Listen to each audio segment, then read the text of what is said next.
Hey everyone, happy Valentine's Day. My name is Brittany Jones-Cooper and welcome back to Build. My guest today is Francia Raisa, who plays the very conservative character on the show Grenache, which by the way has been picked up for its second season, which is awesome. Woo.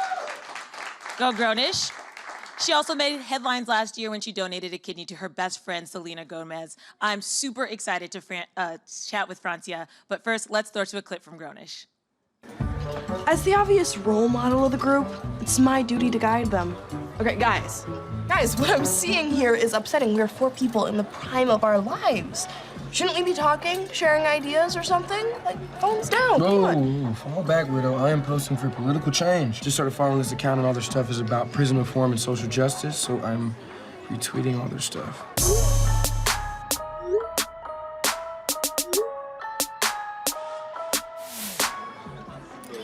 Nomi, can we get some eye contact going? Come on, tell me about your day. Can't at war. With who? Who do you think? Janelle Monáe. That Hidden Figures bitch hit you back? No. Anna, you're in on this too? What? I'm tired of her thinking she's hot shit. Just because she can count, she needs to be put into place. Since when? Hey guys, help me welcome Francia. Thank you. I hadn't seen that yet. Right, that's for next week's show. Yeah, that's amazing. I can't wait for that. I kid you not, the entire time we're like, we need to tweet Janelle Monáe, just like tell her that we love her. Like heads up. Just a heads up, because she's been so supportive of Grenache since before it aired. She tweeted the day that it aired, and she's like so proud of you guys. And like, she's liked an Instagram post of mine. I was like, oh my gosh, you know who I am. That's amazing. And I'm talking shit. I'm sure she takes it with a grain of salt. Yeah, I'm sure. She appreciates the art, so. It's script. We love you. Exactly. Tell her right now, yeah. I love you so much. I really do. So happy Valentine's Day. Happy Valentine's Day. Thank you.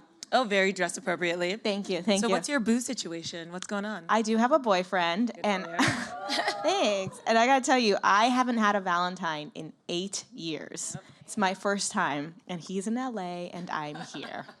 Fantastic. Yeah, and so we had the conversation. I'm like, you must be happy. You don't have to do anything. He was like, if it matters to you, it matters to me. So, yeah, aw. Hi, babe. So maybe you can do a little celebration when you're backing up. Yeah, I think that's what the plan is. Because, like, at first he was like, we celebrate every day. Like, you're special every day. I don't get it. I'm like, listen. As a little girl, I was introduced to Valentine's Day cards and Be My Valentine. So for some reason, it just matters to females. Like, it does. Yeah, some girls don't care, but like I do. And just like make dinner or just do something nice, a card. We don't need diamonds. I mean, if you want to. Yeah, if you want. But like honestly, my favorite nights are dinner at home. Either we order in or I make something. And right now we're watching Game of Thrones. Oh yes. So on from the beginning. Yeah, we just finished season 4. Oh, amazing. Yeah, so I'm trying to slow down because I know that it stops at 7, and I don't know if I can wait a year. No, it's very hard, believe me. Yeah. Is this your first time watching it? Yes. Oh, just stretch it out as long I as you didn't can. know. I had no idea. And like at first we started and we're like, we don't get it. And by episode 5, we're like, winter's coming! Winter is here. Yeah, like we are just stuck on it. Speaking of winter, you came to New York during like one of the coldest stretches, but have you been able to go to any of the New York Fashion Week stuff or? Yeah, I went to, so this is my first fashion week. I've never done it before and it's like super exciting, guys. So one of my favorite brands is Alice & Olivia, so I got to go yesterday to their presentation and I actually got to speak to Stacy and I was like, I'm obsessed with you, like thank you, this is amazing. And then I got to go to Vivian Tam last night and I got to sit front row. And I got to meet Vivian, and it was fancy. It was very fancy. I was just like, ah, this is great. It was really cool. So I'm really excited to be here. That's really exciting. Are you going to any more shows? No, I'm done. Yeah, I'm done for the week because I have other stuff going on. So I'm here, and then I'm doing TRL. Oh. Very fun. Like my 90s dream come I was going to true. say, I think for a lot of us who grew up when that was on, it's like a big deal. Huge deal. Yeah. Going home, leaving school at 2:50, going home right on time so you can vote. Like, amazing. Yeah, and now I'm going to be on it. This is crazy. Kids don't even know. You guys don't even know. This is like, I'm talking Carson Daly days, you guys. Carson Daly was the original host, and I'm sure you guys don't even know that. Well, Grenache has been picked up for a second season, which is so exciting. Yeah. When you guys found out, what was the reaction? So I found out on the red carpet on accident. So I was actually talking to my friend, Katie Krause, who works for Entertainment Weekly. Yeah, tonight. I forget. Sorry, E.T. So she works for E.T. And she was like, so you guys just got picked up. We just found out. How do you feel? And I was like, what? What? And she's like, oh, you knew. I was like, no. And my publicist is like, you weren't supposed to tell her. There was this huge surprise inside. And I'm like, what? She goes, well, what's your reaction? I'm like, you're seeing my reaction. What? And like, she goes, you must have known. And I was hoping, but you, like, honestly, this industry is so fickle. You just don't know. You really don't know. I mean, no one thought Timeless would get canceled, then it did, and somehow came back, which doesn't happen. So it was really amazing to be able to find out with everyone else. And we were all just excited. And Yara found out while she was on stage, but Deadline had already posted it, and we're like, our phones are going off, and I hadn't told anyone else. And everyone's like, oh my gosh. And she's seeing us just talking and not like listening to her. And then Kenya said it, and she's like, what? And we're like, what? It's great. And I love that because when, I'm watching the show as it's going on, and I feel like there's so many topics you guys can cover. Like one season would not have been enough. So I'm excited that you guys are going to have some time to really expand and develop the characters, and it's got to be fun. Well, this show is really about growing up, the third stage of life, I guess. I mean, the first one is like when you first start school and like you're learning about friendships and sharing and education, and then like you go into high school, which is like the second stage, and it's like a whole new world of friends, and then you start dating and all this stuff, and now this is college, and it's just different. So I'm calling it the third stage. So yeah, one season isn't enough to talk about it. Like we have 4 years of this. And your character, Anna, is interesting because she's kind of the conservative voice on this very liberal show that talks about, topics going on. Yeah. So how fun is it to kind of dive into that character and kind of speak that role that maybe a lot of people wouldn't want? Right. So with Anna originally, I was a little scared because I'm like, okay, she's Cuban from Miami. I'm not Cuban and I'm not from Miami, so I got to do a lot of research on that. And so I did, and I actually learned a lot about the Cuban history. And I was so stuck on, okay, she's a Republican, she's Catholic. I grew up Catholic, so I understand that. And to a point where I almost forgot that she's just a human being that is leaving a state to go to another state without her family, and she is starting all over again with friends. So I stopped focusing so much on that and just said, okay, this is her background. How would she react to a new roommate that left her hanging at a party? She doesn't have anyone else. That was really the only friend she had. So I just started being more realistic and humanizing it a bit, and not so much as, she's this conservative. Yeah. She's just a human, and I think a lot of people can relate to that, especially being like a young woman going in and just feeling insecure about certain things. I mean, that's such a universal quality. And that's what I love about this show. Everyone has experienced growing pains, the first of things. And it's not about whether you're Black, Hispanic, Asian, or whatever. We've all experienced it, which is why I think it's so relatable, because we don't know who's sitting at home watching, but they've all been like, oh my gosh, that has happened to me. We've all gotten drunk and thrown up and not know our limit at some point. Which it might be interesting for you too, because you're 29, and I know I've met, I interviewed actually Hallie and Chloe and Trevor, and they're all sort of like in the younger part, and so you probably experienced a lot of things that they're just like, what is this? I don't know. So what kind of role do you play with them? Are you like giving them advice on stuff, or what is that like? We all do our research on everything, and so I can't tell Chloe and Hallie how to play their part, but as far as alcohol, like they don't know what alcohol tastes like. And I kid you not, there's the Blackout episode that just happened. Okay, so Yara's drinking, and it's supposedly shots, right? Because straight vodka. Right. So we literally had to call cut, and they're like, okay, Yara, you have to make a face because it doesn't taste good. And she's like, I don't know what it tastes like. And so we're like, okay, what can we compare it to? And that's when I kind of jumped in. I was like, picture yourself drinking, like, rubbing alcohol. And that's the face she made. And I was like, yes, there, go. So in instances like that, me and Emily, who's also older, would like jump in. But other than that, they're so good at like, bringing their background history, their family history into their characters. That's like not hard. But with me, I'm like, that's the one amazing thing about this. I don't have to do too much research in that aspect because I've been there. I've thrown up from getting too drunk and not knowing. I watched the show and I'm like, yeah, that was freshman year through and through, just like every part of it. Even to the point where they get her dressed and they're like forcing her to go out. Yep. And then the lights go out and she's like in her pajamas within 5 seconds. I'm like, that was me. I was always like, I don't want to go out. I don't want to. That's me right now, actually. Oh, for sure. The older I'm getting, the more I'm like, wait, your party starts at 10? can I take you out to lunch? Like, it's a little late. Isn't it amazing where it's like, I would like to go right after work. So it's like, if I can Yeah. go somewhere right like at 6:30 and then stay out, it's good. But if I have to go home first, Yeah, I'm not leaving the couch. I'm I'm gonna out. watch Game of Thrones. Absolutely. It's not happening. So what is the mood like on set? Like, is it really fun? Do you have any fun stories? I know Hallie was saying that Trevor always kind of like makes her laugh during takes. Oh, Trevor made Hallie cry. Oh, when? And Trevor is like, they told me not to say the story, but it's too funny. So Hallie and Chloe are vegan, hardcore vegans, animal lovers, and it was Taco Tuesday, and they made Beyond Meat for them, which is so good. And Trevor was like, "Gosh, that beef was amazing." And she goes, "Actually, it's not. It's not meat. It's Beyond Meat." And she's explaining what it is. She's like, "It's vegan." He goes, "No, it's not. You ate out of the other tray because there was actual beef." And she's like, "No, I didn't." And he goes, "No, you did. You ate an animal." And she literally was like, her face just went pale. And he goes, "Oh man, I'm just kidding, Hallie. You didn't eat it. You ate the other one." And she starts sobbing. And she goes, "That was really mean." And just crying. And Makeup's like, "Trevor, I just touched her up." And she was so heartbroken. She goes, "I really thought I ate an animal." And we were laughing. I'm like, it wasn't funny. And he just felt so bad. And like, it took about 15 minutes for her to stop crying. And she just kept looking at him like tears in her eyes. "That was really mean." She's the sweetest little face too. I sweetest. can imagine like what that would be like. Yeah. I mean, it sounds like your cast is amazing. Like I said, I've gotten to meet a couple of them, and like I love the show. And what does it feel to be just a part of something that's like so positive, and people are recognizing it and really connecting with it? It's rare. Yeah. It's amazing. I literally tell Yara all the time, like, I am so grateful for your family, because even her mom will pull me aside and give me the best career advice. And I'm like, moms don't do that. Do you understand that? And like, we all genuinely get along. We all genuinely support each other. I mean, there's literally no hate on set. You know, we have a group text, and we call it Ish.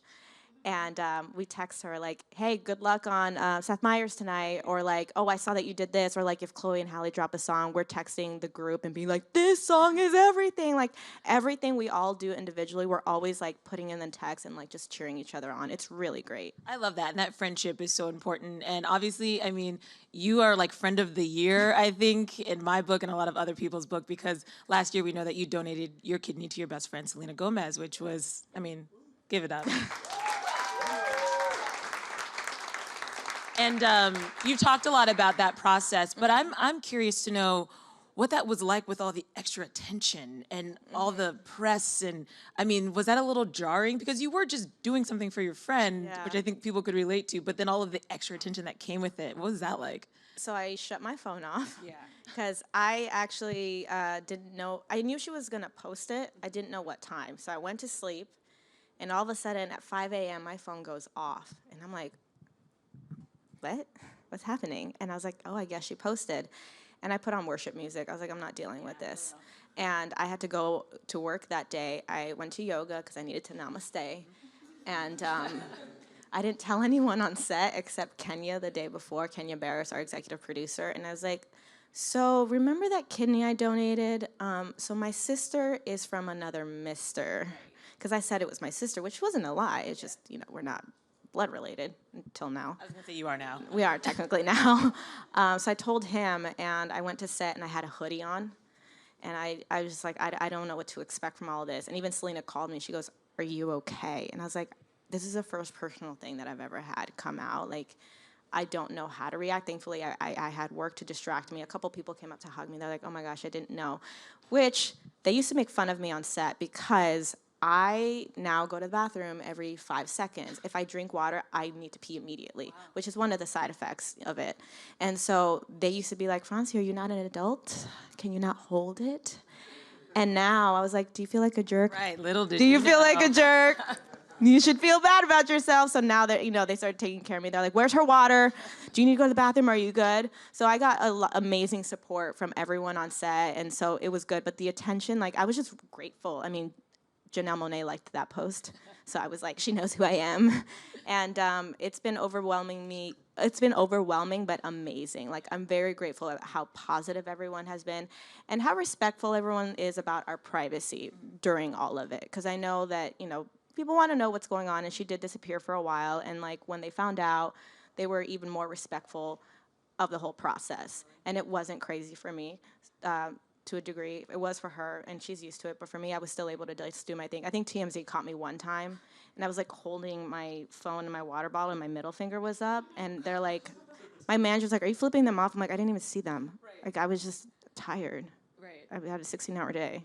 And I know the recovery for the donor can be kind of hellish and long, and you can't be physical. But I did see on your Instagram that you were dancing your little butt off recently, and she's a really good dancer, guys. Thank you. So how does it feel just to get back to you and do you? Normal. Yeah. It's like the little things that you don't even realize that just feel great when they're just normal. I haven't danced since 2016. 2017, I left town, and then this kind of happened early last year. And so my doctor said I could after 2 months, but my body was like, no, I'm not ready yet. So I had to start, doing cardio and slowly training myself. And then it was last week, that was my first time dancing. And it felt so good to just feel normal. I'm rusty. And your memory, that's a muscle too. And I haven't worked on it in over a year. So that's a little rusty. And I did get tired, but I was like, it just feels good to be able to do normal things now. And honestly, I don't even realize that happened until I look in the mirror and I see my scars. I'm like, oh yeah, there's that. Right. But I think, obviously, what you've done, I think, has raised awareness about kidney transplants, about organ donation. Mm-hmm. So again, what you did is so much bigger than just you, which I think it might take you some time to really fully realize, but it's such a big gift you've sort of given your friend, and then also just a lot of, I'm sure, other people out there who are struggling with different ailments. What I appreciate about it is I've had fans that have donated, and they were upset. I think one said she was upset at her dad because she donated to him, and she felt like she didn't have a choice, and now she has these scars, and she hates her scars. And I'm not gonna change my style because I have scars. I like crop tops, and I work really hard for my abs, so I'm gonna show them. You show those abs. Thank you. And so because I do that, she's like, I feel a lot more comfortable with my body to show my scars because you're doing it and you don't care. And I really don't. My scars don't define me. They're just a part of my story. Absolutely. So we all have scars. We all have scars. Yeah. And some of them are just physical. So I'm really appreciating that I'm given the opportunity to raise awareness and be that example for certain people. It's a responsibility. Acting isn't just being on a TV show. There's this. Yeah, it does. You said acting isn't just being on a TV show. It's also, it's about a lot of things, including representation, which we were talking about backstage, which I love. I mean, this whole Time's Up moment we're in is sort of coinciding with just the increase we've seen of Black women, Latina women, women of color on the screen. And so for you being an artist at this time, how motivating is that there's more dynamic roles, there's different role models, people that you can work with, directors of different backgrounds. So when I first started 12 years ago, so there's this thing that casting directors use called breakdown services. And so when they're given a project, they post it on breakdown services, the producers, the director, what the project is, and each character that they're looking for with the description of the character. And in parentheses, under each description is Hispanic, Black, Caucasian. So if it's very specific to an ethnicity, they're not gonna let me go in. Lately, all of those character descriptions, I don't know if it's a legal thing or what, it says open ethnicity. So it doesn't matter if it's clearly written for a white girl. They're allowing me to go in and get that opportunity. And it happened to me one time where it was open ethnicity, but the character's name was Grace. And so I was like, this is for Caucasian, I know it. But I actually ended up booking it. And I remember when I showed up to the fitting, they didn't know I had arrived yet, and I hear the executive producer talking to someone on the phone. I don't even know, and I'm on the phone. I'm behind the door. She didn't see me. She's like, oh, no, we hired a Latina. We have to change her last name now. It's a Latina now. So I was like, okay, it was for Caucasian. But, they gave me an opportunity, and they didn't stick to that. And that's what's, so amazing, that's so different. And mind you, there are still things that have to change. And, some things still frustrate me. But I want to praise those opportunities because I feel like right now we're given the open door to, complain about things, which, hey, I have them too, but I feel like we gotta praise and celebrate the stuff that already has changed. There are so many more opportunities for us to get out there, which is why you see so much more color on the screen. And it's just amazing. And for people like Kenya Barris and Brenda Hampton, who was the executive producer of The Secret Life of the American Teenager, thank you for writing roles for us and being open to seeing more than just Caucasian, Black, or whatever. It's literally, it's diverse. They're really big on diversity. Thank you. And I do love that about Grenache because I have a very multicultural family and group of friends. So nobody in my family or my friends looks like me. Yeah. And I love that. And Yeah. I feel like it's sort of a rare thing. But then when you look at shows like Grenache, you see that. Yeah. And a lot of people are like, oh, it's just their casting. I'm like, no, those groups of friends really exist. Yeah, they And really I think exist. they need to be celebrated. Yeah, they do. My boyfriend's Black. Yeah. And like, it's, yeah, I know. He's really cute. He's probably watching right now. So, and yeah, it's like, you know, we get to learn about each other's culture. He was like, he's from Indianapolis. He's like, Latinos are not like a thing. Like, I took him to my mom's Mexican restaurant the other day. He's like, what is this music? But it's fun. And then we see it on TV and it's like normal. Yeah. I'm from the Midwest too, so I feel him on that. Yeah. That's why I moved here. I was like, I just want to be surrounded by people. Yeah. It's so amazing when you are surrounded by people who are different than you. And he loves to learn. Yeah. And I love to learn. It's so much fun. Yeah. And before we go to audience questions, I just want to kind of ask you what your dream role is. Like, where do you see your career going? What is your sort of kind of ultimate project that you'd like to be a part of? So, acting-wise, obviously I have my dreams. Like, Marvel would be a dream come true. Yeah. I'm a black belt in Kempo Karate, so I'm like, look, Marvel, I can do my own stunts if you allow me to. Like, Marvel, that would are you be listening? Come White on. Tiger, what's up? Like, you know, because there are Latina superstars that they haven't, like, yeah. And I see someone nodding over there. Yeah, so that's like a dream.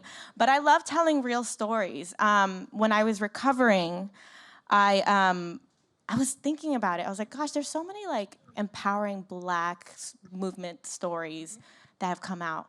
But like back in the day when it was Black bathrooms and white bathrooms, where did the Hispanics go?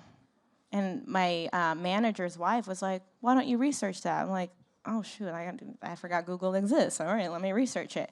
And there are so many incredible stories that I read about Mexican-American families making a difference in our world, and I didn't realize. And so I'm like, I need to tell these stories. So Eva Longoria and America Ferrera and Gina Rodriguez actually really inspired me to believe that I can produce. You know, we did the whole Latinas Who Lunch thing that they started, and we've all gotten to know each other. And that's one thing that Eva really pushed. She was like, you can direct, you can produce.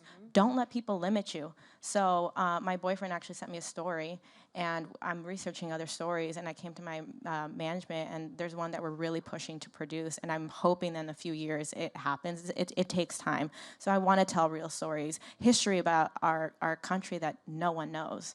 American history is fascinating, and I would love to hear that story. Yeah. I'm sure a lot of people in the audience would as well. This one story in particular, I'm not going to say what it is yet. I cannot believe that it's not taught in our schools. It's a huge part of history. Yeah. And sadly, there's so many things like that. Let's go to the audience before we get out of here. I think we have a couple questions. Hi. Hi. Since you're part of such a diverse cast and a successful show, do you feel like you have more control over what projects you can pick going forward, and will you be looking for more diverse roles or diverse casts in future projects?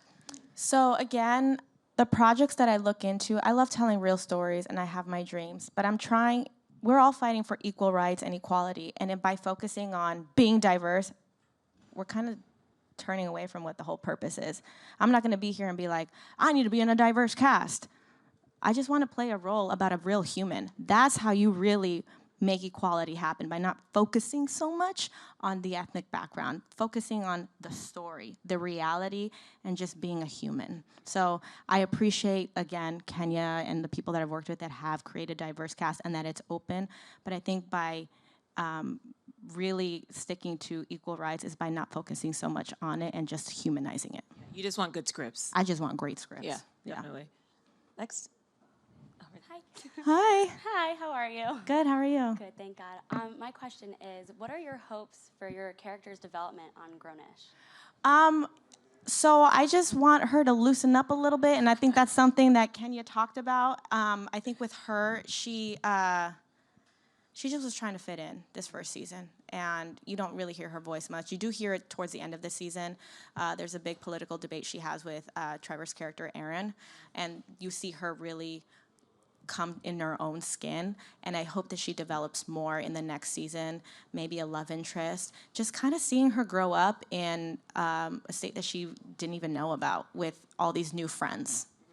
I do find that some of my most conservative friends are the most interesting. Also, Yeah. Right? They have a lot, they're very controlled, but there's like a lot of stuff underneath the surface. Yeah, and that's something I've learned with Anna. I'm like, yeah, there's more to her. But also growing up Catholic, I've noticed that because my parents were just as strict. And so there were things that I did that they will still to this day will never find out about.